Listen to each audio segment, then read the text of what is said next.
వర్షం బీభత్సం సృష్టించింది. ఈదురుగాలులతో కూడిన వర్షంతో ధాన్యం తడిసి ముద్దైంది. దీంతో రైతులు లబోదిబోమంటున్నారు. తడిసి ముద్దైన ధాన్యాన్ని కొనేవారు లేకపోవడంతో తమ పరిస్థితి ఏంటని రైతులు ఆందోళన వ్యక్తం చేస్తున్నారు.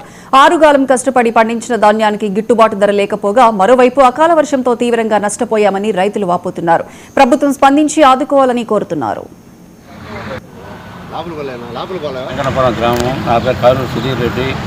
మేము బీపీటీలు వేసినాము. ధర తగ్గి ఎవరు అడిగేవాళ్ళకే అటు పోగుపోతున్నాము. వాన వచ్చి తడిసి అయిపోయినాయి, పట్టించుకున్నాడు ఎవరు లేరు. ఈ అకాల వర్షం పడి గుడ్లన్నీ తడిసిపోయినాయి. గవర్నమెంట్ మాకు తగిన సహాయం చేయాలని కోరుకుంటున్నాము. నేను గుడ్లు పండించాను సార్. మామూలుగా ధరలు లేక కొనుక్కొచ్చాము. ఎవరు రాలేదు సార్.